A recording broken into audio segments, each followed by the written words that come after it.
সরাসরি চলে যাচ্ছি আজকের যে প্রথম যে ঘটনাটি রয়েছে সেই ঘটনায় সরাসরি চলে যাচ্ছি।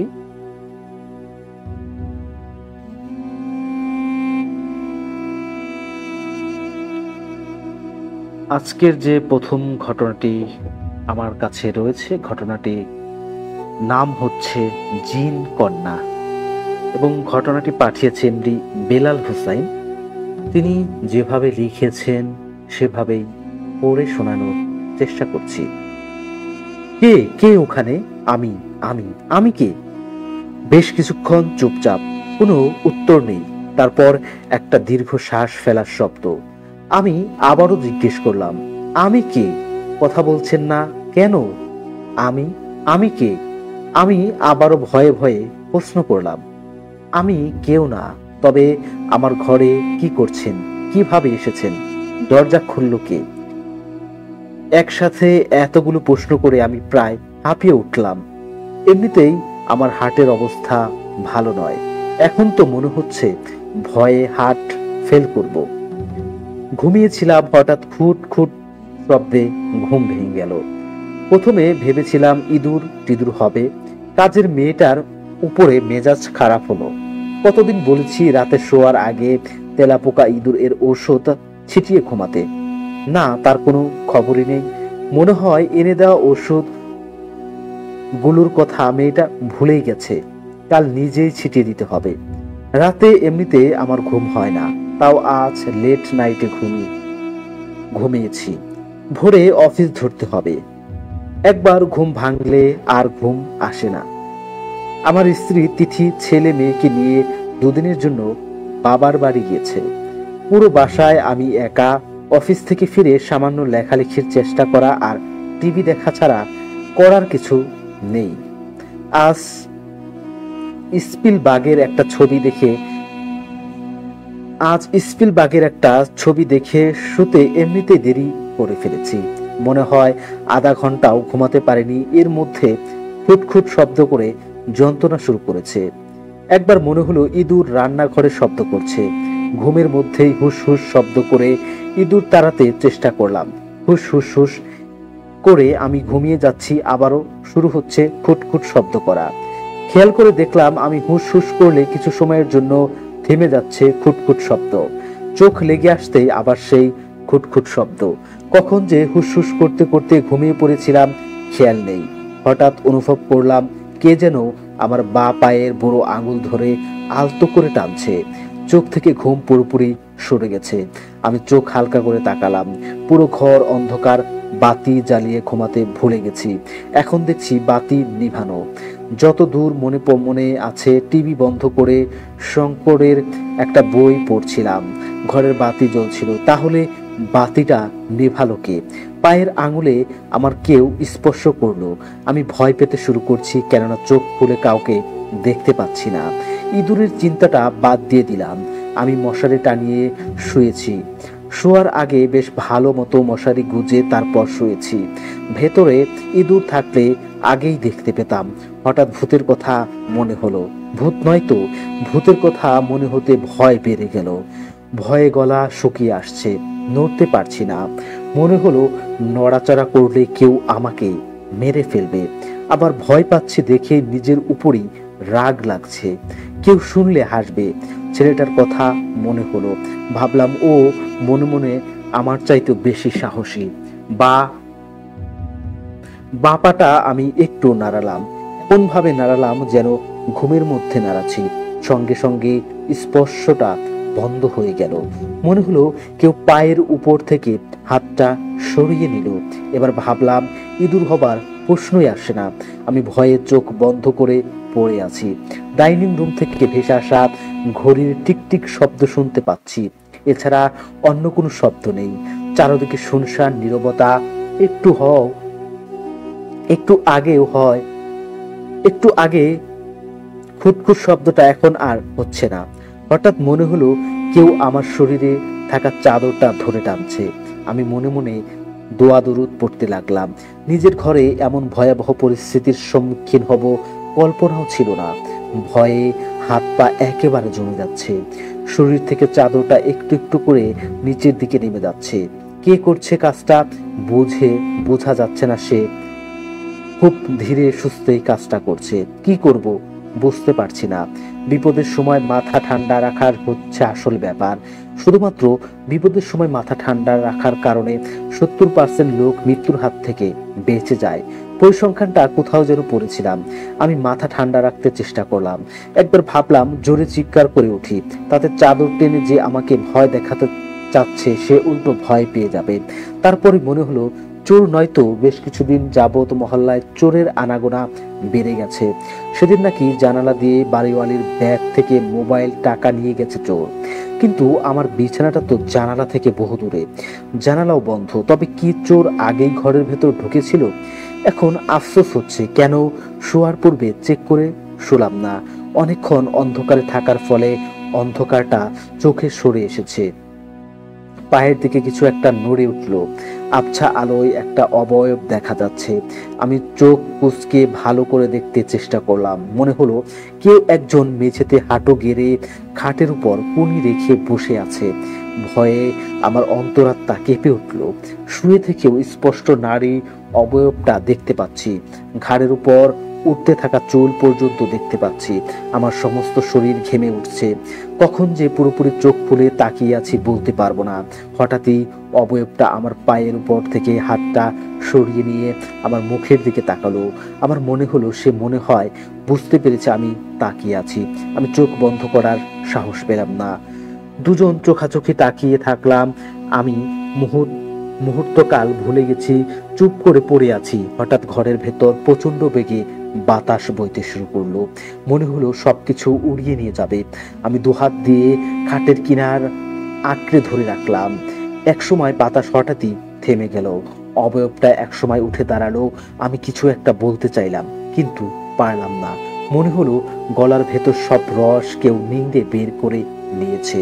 তবুও মাথা ঠান্ডা রেখে নিজেকে বোঝাতে চেষ্টা করলাম, ভয় পেলে চলবে না, ভয় পেলে চলবে না।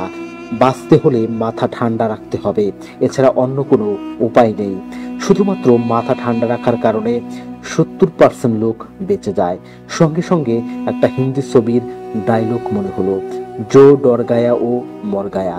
আমি শরীরে সকল শক্তি এক করতে চেষ্টা করলাম। তখনই আমার মুখ থেকে এই প্রশ্নটা ছুটে গেল, কে কে ওখানে? নিজের গলার স্বর নিজে চিনতে পারলাম না। মনে হলো আমার গলায় অন্য কেউ কথা বলছে। আমি আবারও একই প্রশ্ন করলাম, কে কে ওখানে? এবার মৃদু একটা হাসির শব্দ ভেসে এলো। আমি আবার বললাম, কে? আমি খুব আস্তে উত্তর দিল, কেউ। খেয়াল না করলে শুনতে পেত না। আমি কে? ভয়ে আমার হাত পা আসার হয়ে আছে। আমি কেউ না বলে অবয়বটা হেসে উঠল, যেন নিকণ হয়ে কনে বাজছে। আর মুগ্ধ হলাম। তিথির ভাষায় অতি তাড়াতাড়ি মুগ্ধ হয় গাধা মানবরা। নিজেকে আমার কাছে গাধা মানব মনে হলো। আমি কিন্তু ভয় পাচ্ছি। দয়া করে বলুন আপনি কি? নিজেকে কেমন শিশু শিশু মনে হলো। এবার কোনো উত্তর এলো না। তবে অবয়বটা উঠে গিয়ে ঘরের মাঝখানে রাখা রকিং চেয়ারটাতে বসে পড়লো। মশারির ভেতর থেকেও দেখতে পাচ্ছি চেয়ারটা দুলছে। কেউ একজন হেলান দিয়ে বসে আছে চেয়ারটাতে। আমি স্বপ্ন দেখছি না তো? হাত নাড়িয়ে চিমটি কাটার শক্তি বা সাহস কোনোটাই পেলাম না। শুধু ফ্যাল ফ্যাল করে তাকিয়ে আছি চেয়ারটার দিকে। পৃথিবীতে কোনো কিছু যেমন স্থায়ী নয়, তেমনি আমার ভয়টাও স্থায়ী হলো না। খুব ধীরে ধীরে ভয়টা কেটে যাচ্ছে। গুনগুন করে একটা শব্দ হচ্ছে। মনে হলো আমার ঘরে থাকা অবয়বটা গান গাইছে, কিন্তু আমার পরিচিত কোনো সুরে নয়, অচেনা কোনো সুরে। তিথি যেমন ঘরের কাজ করতে করতে আনমনে সুরে বাজে, তেমনি আমি সুরটা ধরতে চেষ্টা করে পারলাম না। না, এমন সুর আগে কখনো শুনিনি। তবে সুরের মাদকতায় ভেসে গেল পুরো ঘর। আমি চোখ বন্ধ করে গান শুনছি আর ভাবছি কি করা যায়। একবার মনে হলো হাউমাউ করে কেঁদে কেটে যদি মাপ চাই তবে কেমন হবে। নিজেরই পছন্দ হলো না ব্যাপারটা। আমার মাথা কাজ করতে শুরু করেছে। চিন্তা করতে পারছি দেখে ভালো লাগলো। একবার ভাবলাম হেলুসিনেশন নয় তো। নিজের মুখ দিয়েই বিরক্তির সূচক শব্দ চুক বের হয়ে গেল। সঙ্গে সঙ্গে অবয়বটির দোল খাওয়া বন্ধ করে দিয়ে আমার দিকে তাকালো।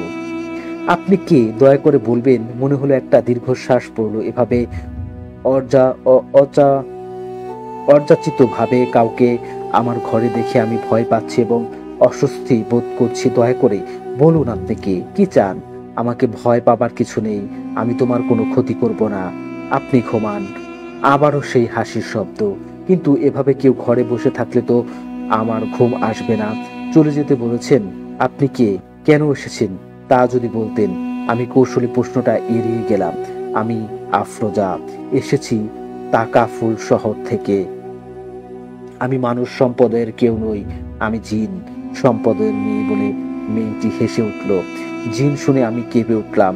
কোথা থেকে হালকা চাপা ফুলের মিষ্টি গ্রান, কোথা থেকে হালকা চাপা ফুলের মিষ্টি গ্রান ভেসে আসছে। পুরো ঘর মোহমোহ করছে। হাসির শব্দে আমি আবার বিমোহিত হলাম। আপনার হাসিটা অনেক সুন্দর। আমার মুখ ফসকে বের হয়ে গেল কথাটা। নিজেকে আবার কেমন হ্যাবলাও মনে হলো। তিথির কথা মনে হলো, ও যদি জানে গভীর রাতে ঘরে বসে আমি কোনো জিন মেয়ের হাসির প্রশংসা করছি, তাহলে ও কি করবে? আপনার স্ত্রীর কথা ভাবছেন?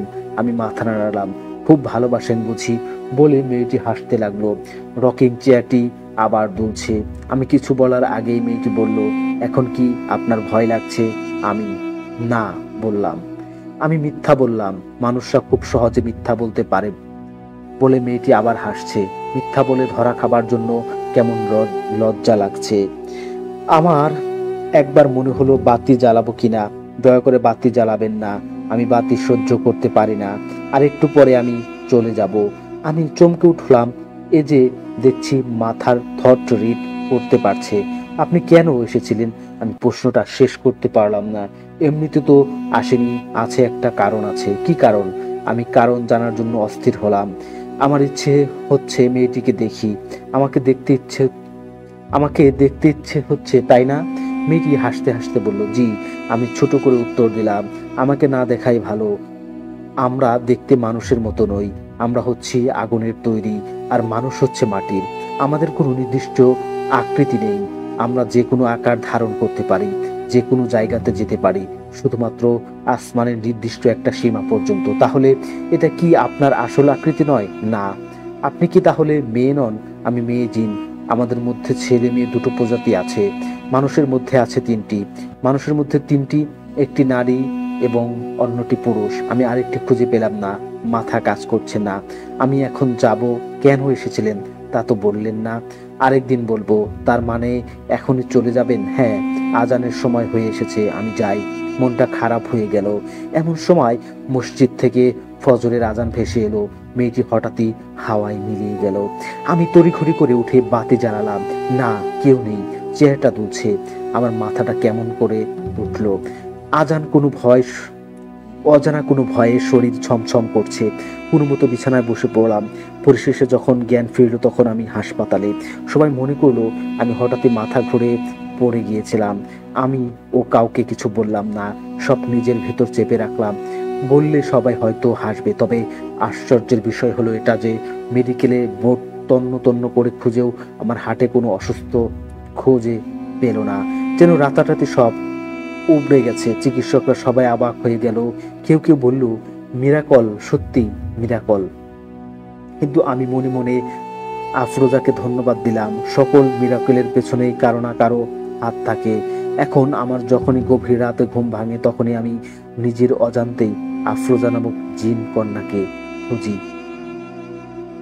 দর্শক, বেশ ভয়ঙ্কর একটি ঘটনা এই মুহূর্তে আমরা শুনে ফেললাম। এবং আপনারা যারা ঘটনাটি শুনলেন, আপনাদের কাছে ঘটনাটি কেমন লাগলো সেটি কিন্তু অবশ্যই কমেন্ট করে জানাবেন।